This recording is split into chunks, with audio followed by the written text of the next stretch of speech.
সুপ্রিয় দর্শক, আসসালামু আলাইকুম। আপনাদের সবাইকে স্বাগত জানাচ্ছি এখনকার আলোচনায়। আপনাদের সঙ্গে আছি আমি সিরাজুল ইসলাম। দর্শক, আপনারা নিশ্চয়ই এরই মধ্যে শুনেছেন ডোনাল্ড ট্রাম্প যুদ্ধবিরতির জন্য এবং নতুন একটা চুক্তির জন্য মরিয়া হয়ে উঠেছেন। তিনি ঘোষণা করেছেন আগামী 2 দিনের মধ্যে আলোচনা এবং চুক্তি হতে পারে ইরানের সাথে। মার্কিন ভাইস প্রেসিডেন্ট জেডি ভ্যান্স বলেছেন ইরানের সাথে আমেরিকা ছোটখাটো কোনো চুক্তি নয়, গ্র্যান্ড ডিল অর্থাৎ বিরাট বড় চুক্তি করতে চান। এ বিষয়ে বল এখন ইরানের কোর্টে। এই ভিতরে সবচেয়ে গুরুত্বপূর্ণ যে আলোচনাটি রয়েছে সেটি হচ্ছে যে হরমুজ প্রণালীতে যে আমেরিকা ব্লকেট সৃষ্টি করেছে তার অবস্থা কি। সর্বশেষ তথ্য অনুযায়ী আমি মাত্র পাকিস্তানের ডন পত্রিকার খবর থেকে জানলাম যে আজকেও ইরানের বন্দর থেকে 2টো তেলবাহী বিশাল বড় জাহাজ হরমুজ প্রণালী পার হয়েছে মার্কিন ব্লকেট থাকা সত্ত্বেও। তার মানে আমেরিকার এই অবরোধ কার্যকর হয়নি। এদিকে ইরানের আইআরজিসির একজন শীর্ষ পর্যায়ের কমান্ডার জেনারেল হোসেন মোহেব্বি তিনি ঘোষণা করেছেন আমেরিকা এবং ইসরায়েল যদি ইরানের বিরুদ্ধে যুদ্ধ অব্যাহত রাখে তাহলে ইরান এমন সব অস্ত্র ব্যবহার করবে যা শত্রুরা এখনো দেখেনি এবং এ সম্পর্কে তাদের কোনো ধারণা নেই। প্রশ্ন হচ্ছে, এই যে হরমুজ প্রণালীতে আমেরিকার অবরোধ ব্যর্থ হলো এবং ইরানের সামরিক সক্ষমতা অটুট রয়েছে, এটা মোটামুটি আমেরিকা, ইসরায়েলের সব গোয়েন্দা সংস্থার প্রতিবেদন থেকে আমরা জানতে পারছি, আন্তর্জাতিক গণমাধ্যমগুলোতে খবর দেওয়া হচ্ছে। প্রশ্ন হচ্ছে, তাহলে হরমুজ অবরোধের ব্যর্থতা এবং ইরানের সামরিক সক্ষমতা বিবেচনায় রেখেই কি এখন আমেরিকা ইরানের সাথে চুক্তি করার জন্য মরিয়া হয়ে উঠেছে এবং এই চুক্তি কি আদৌ হবে? সুপ্রিয় দর্শক, এই বিষয়গুলোর সামনে রেখেই এখনকার আলোচনা। আশা করি আপনারা শেষ পর্যন্ত সঙ্গে থাকবেন। আর ভিডিও ভালো লাগলে লাইক, কমেন্ট, শেয়ার করবেন এবং চ্যানেলটি সাবস্ক্রাইব করে সাথেই থাকবেন। দর্শক, চলুন মূল আলোচনা চলে যাই। ছোট ছোট অনেকগুলো খবর আছে, খবরগুলো শেয়ার করে তারপরে আলোচনা করি।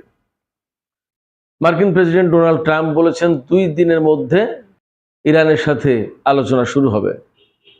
তার মানে ধারণা করা হচ্ছে যে আগামীকাল বৃহস্পতিবার বা শুক্রবার, এই 2 দিনে যে কোনো একদিন আমেরিকা ইরানের সাথে আলোচনায় বসতে যাচ্ছে। আমি এর সাথে রিলেটেড তথ্য জানিয়ে দিই।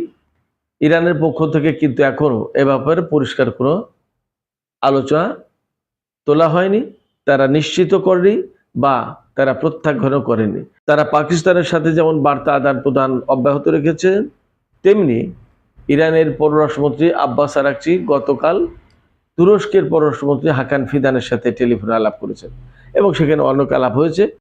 তুর্কি প্রসঙ্গে আমি একটু পরে একটু বিস্তারিত আলোচনায় আসব।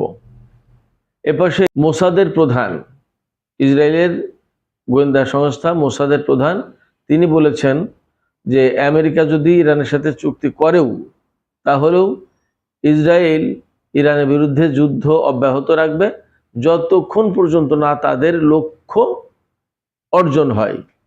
ইসরায়েলের লক্ষ্যটা কি? ইসরায়েলের লক্ষ্য হচ্ছে ইরানের সরকার পরিবর্তন।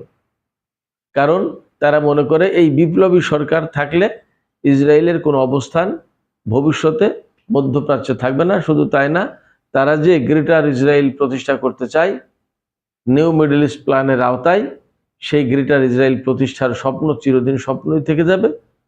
তারা বাস্তবে কোনদিন সেটি রূপ দিতে পারবে না। এদিকে শান্তি আলোচনার যে গুঞ্জন শুরু হয়েছে গতকাল থেকে, বিশেষ করে খুব জোরালো। ডোনাল্ড ট্রাম্পের এটা ট্রিকও হতে পারে, চালাকিও হতে পারে, আবার বাস্তবেও হতে পারে। তো এই যে আলোচনার যে গুঞ্জন উঠেছে, এর প্রেক্ষাপটে আমেরিকার 2টো খুব গুরুত্বপূর্ণ শেয়ার সূচক S&P 500 এবং নাসডাক, এই দুটোতেই শেয়ার সূচক বেড়েছে, ঊর্ধ্বমুখী হয়েছে এবং মার্কিন শেয়ার বাজার বলা যায় অবশ্যই চাঙ্গা হয়েছে। এমনকি খবরে বলা হচ্ছে যে যুদ্ধের আগে যে অবস্থায় ছিল S&P 500 এবং নাসডাকের সূচক, এখন সেই অবস্থায় ফিরে গেছে। তার মানে খুব ভালো অবস্থা। একই সাথে তেলের বাজারেও স্বস্তির খবর এসেছে, তেলের দাম কমতে শুরু করেছে। কারণ সবাই চিন্তা করে যে যদি যুদ্ধ হয় এবং হরমুজ প্রণালী নিয়ে যদি সংকট অব্যাহত থাকে তাহলে তেলের সরবরাহ ভালো থাকবে না। যখন আলোচনা হতে যাচ্ছে তখন সমাধান আসবে এবং তেলের সরবরাহ বা জাহাজ চলাচল স্বাভাবিক হবে, সংকট কেটে যাবে। অতএব তেলের বাজার ধীরে ধীরে কমতে শুরু করেছে। আমি আপনাদেরকে আরেকটা ভালো খবর জানাই। আগেই বলেছি পাকিস্তানের ডন পত্রিকার খবর, 1:10 পাকিস্তানের ডন পত্রিকা এই রিপোর্ট আপলোড করেছে। তাতে বলা হচ্ছে ইরানের বন্দর থেকে দুটি তেলবাহী বিশাল আকারের ট্যাঙ্কার হরমুজ প্রণালী পার হয়েছে এবং পরিষ্কার করে বলা হচ্ছে আমেরিকার অবরোধ ব্লকেড থাকার পরেও, তার মানে আমেরিকার অবরোধ কার্যকর হচ্ছে না। এই ব্যাপারে রাশিয়ার পক্ষ থেকে রাশিয়ার পররাষ্ট্রমন্ত্রী সের্গেই ল্যাভরভ তিনি বলেছেন যে তারা হরমুজ প্রণালী খুলে দেওয়ার ব্যাপারে মধ্যস্থতা করতে প্রস্তুত রয়েছে। আবার চীনের পক্ষ থেকে কিন্তু পরিষ্কার হুমকি দেওয়া হয়েছে। গতকাল 4 দফা প্রস্তাব দেওয়া হয়েছে। পাশাপাশি তারা হুমকি দিয়ে রেখেছে তাদের জাহাজ যদি আমেরিকা আটকানোর চেষ্টা করে তাহলে চীন তাদের নিজেদের স্বার্থ রক্ষার জন্য প্রয়োজনীয় পদক্ষেপ নেবে। তার মানে আমেরিকা একেবারে খুব সহজে হরমুজ প্রণালী অবরোধ করে সারা বিশ্বের জাহাজকে আটকে দেবে, এটা ভাবার কোনো কারণই নেই, সুযোগই নেই। এবং ইরানের জাহাজ যদি চলাচল করতে না পারে তাহলে ইরান কারো জাহাজ চলাচল করতে দেবে না, সে ঘোষণা অনেক আগেরই ঘোষণা। অতএব হরমুজ প্রণালীর ব্লকেড কার্যকর করা খুব সহজ কথা নয়। যুদ্ধের সময় পারেনি কোনো কিছু অর্জন করতে, এখন যুদ্ধ না করে যদি হরমুজ প্রণালী অবরোধ করতে চাইতে সেটা কি পারবে আমেরিকা? এটা অসম্ভব ব্যাপার।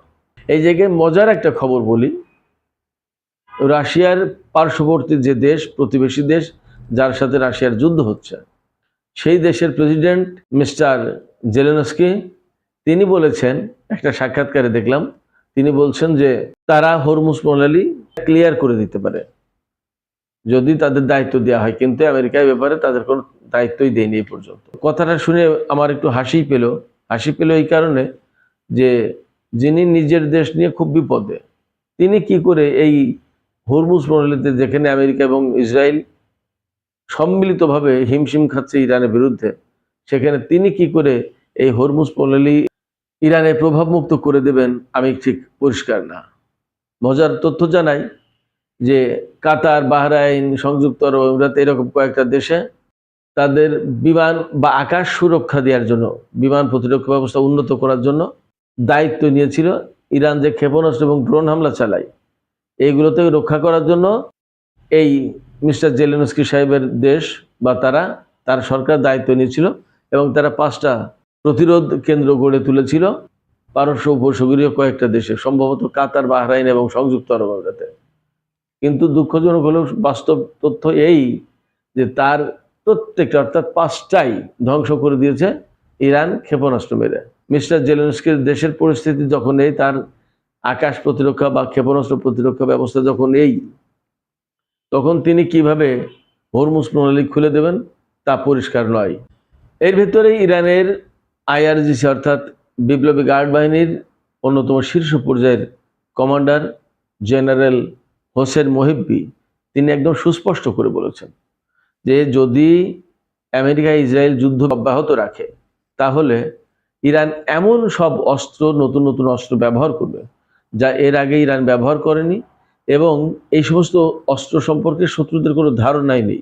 শুধু তাই না, তিনি কথা বলেছেন পরিষ্কার করে যে ইরান যদি এই সমস্ত অস্ত্র ব্যবহার করে তাহলে সেগুলো মোকাবেলা করার কোনো ক্ষমতা শত্রুদের নেই। ইরানের এই হুমকি বা এই হুঁশিয়ারি যে খুব ফাঁকা বলি না, তা তো আমরা অনেকটা প্রমাণ পেয়েছি। আমি অনেক আগে থেকেই বলে আসতাম যে ইরানের হাতে এমন হাইপারসনিক ক্ষেপণাস্ত্র আছে যা মোকাবেলা করার প্রযুক্তি আমেরিকা, ইসরায়েল কারোর হাতেই নেই।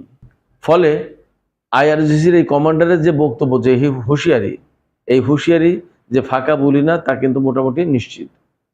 এবং আমরা দেখেছি যুদ্ধের শেষ পর্যায়ে প্রায় মাঝে মাঝেই ইরান নতুন নতুন ক্ষমতার অধিকারী এমন ক্ষেপণাস্ত্র, এমন প্রযুক্তি তারা কিন্তু ইন্ট্রোডিউস করেছে, চালু করেছে, এবং যেগুলো দেখে সত্যি সত্যি বিশ্ববাসী অবাক হয়েছে।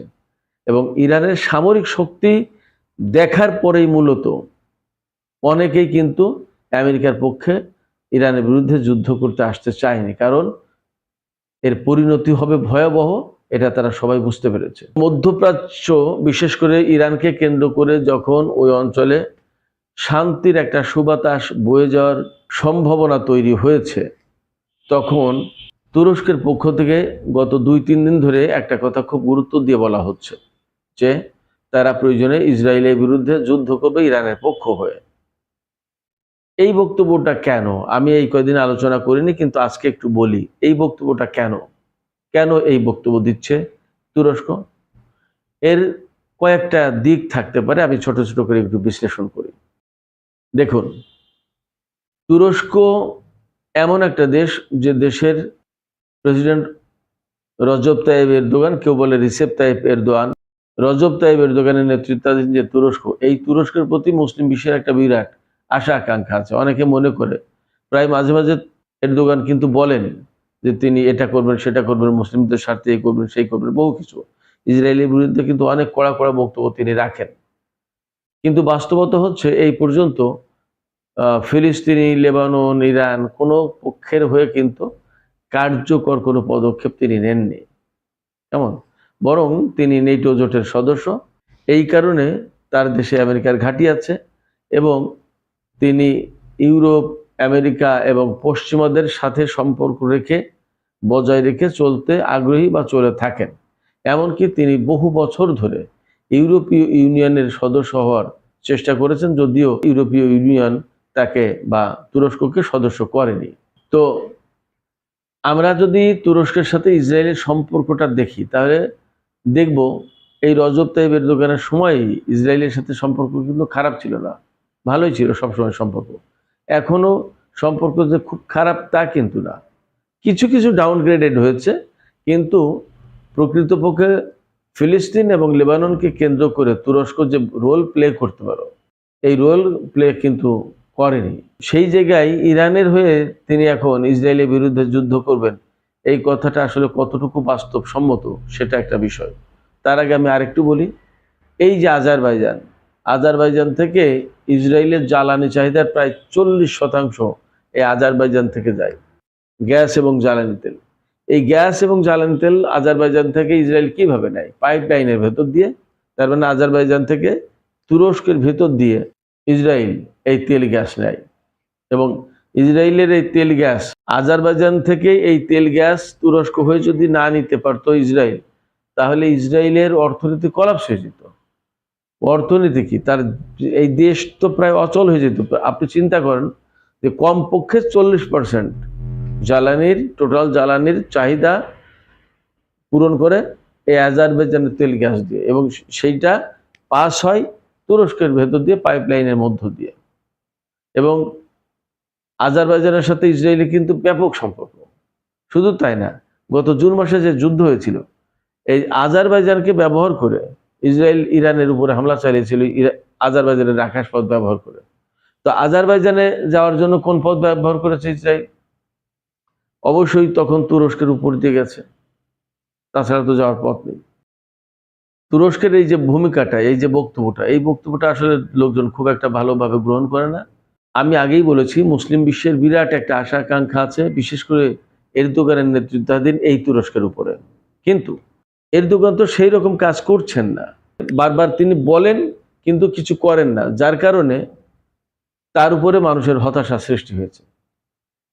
অতএব রজব তাইয়িপ এরদোগান বা তুরস্ক যদি কোনো কিছু করতে চান মুসলিম বিশ্বের স্বার্থে, তাহলে সেটা বাস্তব পদক্ষেপ নিয়ে করে দেখাতে হবে। তাছাড়া এরকম মুখের কথায় সম্ভবত কোনো মানুষ তা বিশ্বাস করবে না। তো তারপরেও এই যে সমর্থন দিয়েছেন তুর্কি সরকারের কর্মকর্তারা যে ইরানের পক্ষে, ইসরায়েলের বিরুদ্ধে যুদ্ধ করবেন, এটা একটা সমর্থন বটে, একটা বক্তব্য, তো কিছু না হলেও তার একটা প্রভাব তো আছেই, স্বল্প মাত্রা হলেও। আমি প্রসঙ্গক্রমে আরেকটু বলি তুরস্ক প্রসঙ্গে।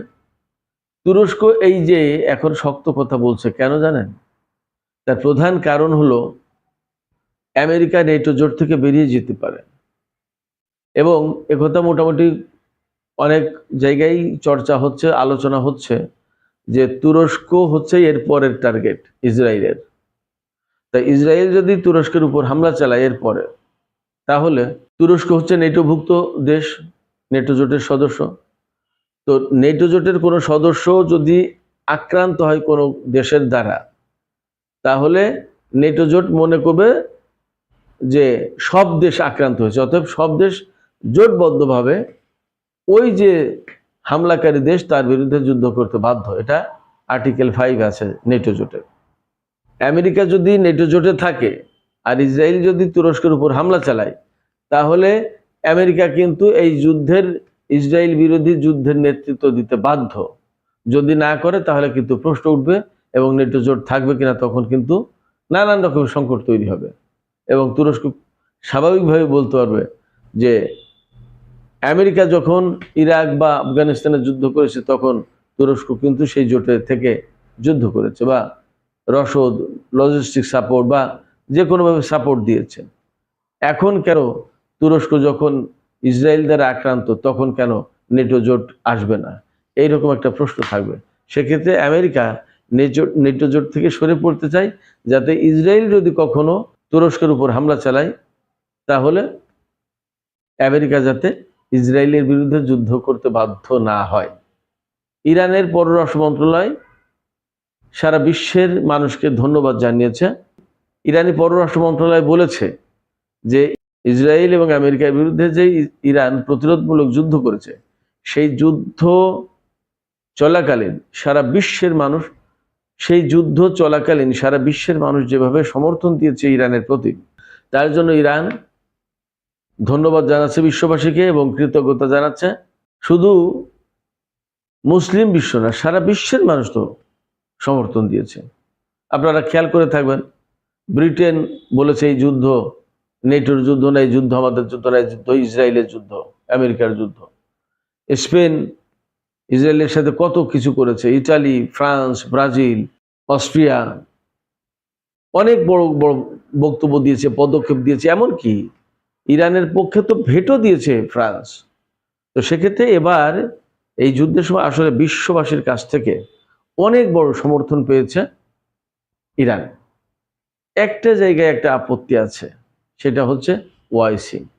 ওআইসি 57 জাতির একটি মুসলিম সংস্থা, যে সংস্থার প্রধান কাজ হচ্ছে মুসলমানদের স্বার্থ সংরক্ষণ করা। সেই জায়গায় ইরানের বিরুদ্ধে যখন এই যুদ্ধ চাপিয়ে দিয়েছে তখন ওআইসির কোনো বক্তব্যই পাওয়া যায়নি, দেখা যায়নি। সেই জায়গা থেকে অনেকের মনে প্রশ্ন আছে বা অনেকে বলেন, আমাকেও বলেন, যে ওআইসি কেন একটু ভূমিকা রাখলো না, অন্তত একটা নিন্দা প্রস্তাব আনতে পারতো, নিন্দা করতে পারতো। তবে আমি এই যে মনে করি সেটা হচ্ছে যে এই জায়গায় ইরান একটা পক্ষ আর ইসরায়েল আর আমেরিকা আর একটা পক্ষ, কিন্তু ইসরায়েল আর আমেরিকার পক্ষে প্রত্যক্ষ হোক পরোক্ষ হোক যেভাবেই হোক সৌদি আরব, জর্ডান, কুয়েত, বাহরাইন, সংযুক্ত আরব আমিরাত, কাতার, এ সমস্ত দেশ ছিল। এদের ঘাঁটি মাটি আকাশপথ ব্যবহার করেছে আমেরিকা, ইসরায়েল। সেক্ষেত্রে সম্ভবত এই কারণে ওআইসির পক্ষ থেকে কোনো বক্তব্য বিবৃতি দেওয়া হয়নি। এটি আমার কাছে মনে হয় যে কারণেই হোক ওআইসি যে বিবৃতি দেয়নি বা কোনো বক্তব্য দেয়নি, নিন্দা প্রস্তাব আনেনি, এই বিষয়টা আমার মনে হয় যে ইতিহাসে একটা প্রশ্নের মুখোমুখি হয়ে থাকবে সবসময়। এটা কখনোই প্রশ্ন এড়িয়ে যেতে পারবে না। এখন তো সুপ্রিয় দর্শক, আজকের আলোচনা এখানেই শেষ করতে চাই। আলোচনা শেষের আগে আপনাদের কাছে মতামত জানতে চাই যে আসলে তুরস্কের অবস্থানটাকে আপনারা কিভাবে দেখেন? তারা কি প্রকৃত পক্ষেই ইসরায়েলের সাথে কখনো সংঘাতে জড়াতে চায় বা জড়াবে বলে মনে হয় আপনাদের? আর ওআইসির যে ভূমিকা, এই ভূমিকাটা কতটা কাঙ্ক্ষিত? এই ভূমিকাটা আসলে এমন থাকা উচিত নাকি আরো বেশি কিছু হওয়া উচিত ছিল? আপনাদের কি মনে হয়? সেসব মতামত জানিয়ে কমেন্টে লিখতে পারেন। আর ভিডিও ভালো লাগলে লাইক, কমেন্ট, শেয়ার করুন প্লিজ, এবং চ্যানেলটি সাবস্ক্রাইব করে সাথেই থাকুন। আপনাদের সবাইকে অনেক অনেক ধন্যবাদ। আল্লাহ হাফেজ।